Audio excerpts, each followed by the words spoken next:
अवधूत चिंतन श्री गुरुदेव दत्त श्री स्वामी समर्थ. माझ्या सर्व प्रिय भक्तांनो, तुमच्या सगळ्यांचं आपल्या श्री स्वामी समर्थ यूट्यूब चॅनलवर खूप खूप मनापासून स्वागत आहे. मित्रांनो, एक गोष्ट तुम्ही सगळ्यांनी अनुभवलेली असेलच. तुम्ही स्वामी महाराजांची सेवा करत असाल, देवीचं पारायण करत असाल, नवनाथ पारायण असो, दुर्गा सप्तशती असो, गुरुचरित्र किंवा स्वामीचरित्र असो, कुठलीही देवसेवा करताना एक विचित्र गोष्ट घडत असते. ज्या क्षणी आपण ग्रंथ हातात घेतो त्या क्षणी अचानक आळस येतो, झोप येते, कंटाळा येतो. मनात एक नाही, 100 नाही, हजारो विचार एकदम गर्दी करतात. कोणी काय बोललं होतं, कोणाला फोन करायचा आहे, काय काम राहिलंय, सगळं त्याच क्षणी आठवत असतं. अगदी थोडेच लोक असे असतात ज्यांना हे काहीच होत नाही, पण बहुसंख्य लोकांच्या बाबतीत हा अनुभव 100% येतोच. आणि याचं कारण काय आहे आणि यावर उपाय काय आहेत, हे आज मी तुम्हाला अगदी स्पष्टपणे सांगणार आहे.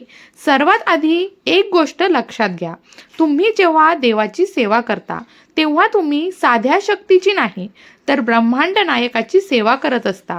आणि तरीसुद्धा स्वामीचरित्र सारामृत हातात घेतल्यावर किंवा गुरुचरित्र वाचताना किंवा दुर्गा सप्तशती वाचताना मन भरकटतं, वाईट विचार येतात, चिडचिड होते. काही जणांना तर इतकी चिडचिड होते की शांत बसून एक अध्याय वाचणं देखील कठीण होतं. आणि सर्वात मोठी गोष्ट, ग्रंथ हातात घेतला की डोळे आपोआप मिटायला लागतात, खूप झोप येते, अक्षरशः डुलकी देखील लागते. आणि हे असं एकदा दोनदा झालं तर ठीक आहे, पण जर वारंवार प्रत्येक पारायणाच्या वेळी असं होत असेल तर त्यामागे कारण आहे. मित्रांनो, या सगळ्यांचं मुख्य कारण असतं पितृदोष. आज मी अगदी प्रामाणिकपणे सांगते, तुम्ही कितीही देवाची सेवा करत असाल, नियम पाळत असाल, मेडिकल रिपोर्ट्स नॉर्मल असतील, तरीसुद्धा आयुष्यामध्ये काही अडचणी सतत येत असतील. संततीची अडचण असेल, लग्न न जुळणं असेल, नवरा बायकोमध्ये सतत वाद असतील, घरामध्ये पैसा असून देखील सुख न टिकणं असेल, वातावरण कायम बिघडलेलं असणं, तर समजून घ्या, कुठेतरी पितृदोष हा कार्यरत आहे. अनेक वेळा सांगितलं जातं की नारायण नागबली करा, पण प्रत्येक सामान्य माणसाला हे सगळं करणं शक्य असतं असं नाही. एक गोष्ट लक्षात ठेवा, जोपर्यंत पित्र तृप्त होत नाहीत तोपर्यंत कुठलीही देवसेवा पूर्ण फळ देतच नाही. आपल्या आजूबाजूला तुम्ही पाहिलं असेल, वडील मुलांमध्ये भांडणं, आई वडिलांचा अपमान, घराची संपत्ती उधळली जाणं, घरामध्ये प्रचंड तणाव असणं, हे सगळं पितृदोषाचं गंभीर लक्षण असू शकतं. म्हणून मी आज तुम्हाला एक अतिशय सोपी पण प्रभावी सेवा सांगणार आहे. दररोज सकाळी उठल्यानंतर देवपूजा सुरू करण्याच्या आधी पितृस्तुती स्तोत्र वाचायचं आहे.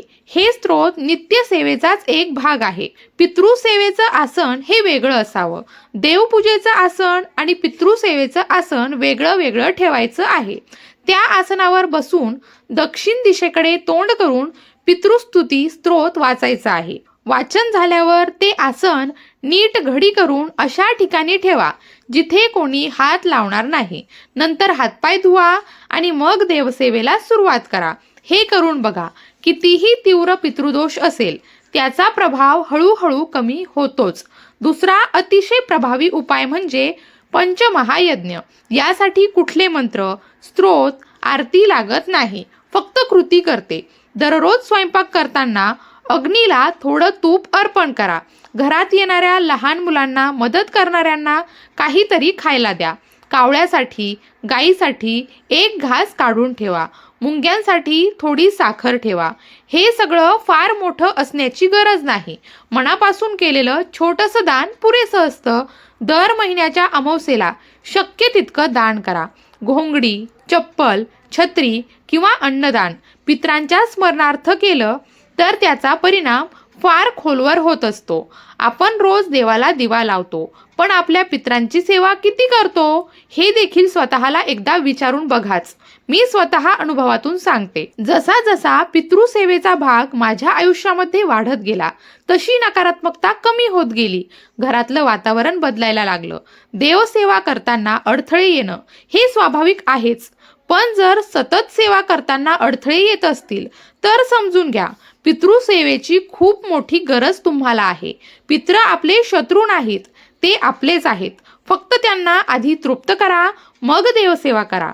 मी आज जे काही सांगितलं ते छोटं वाटेल, पण सातत्याने केलं तर त्याचा परिणाम नक्कीच दिसेल. आजची ही सेवा मी स्वामी महाराजांच्या चरणी अर्पण करते. आणि व्हिडिओ जर आवडला असेल तर लाईक करा, शेअर करा आणि सबस्क्राईब करायला मात्र विसरू नका. पुन्हा भेटूया अशाच एका भक्तिमय व्हिडिओसह. तोपर्यंत भिवू नकोस, स्वामी सदैव पाठीशी आहेत.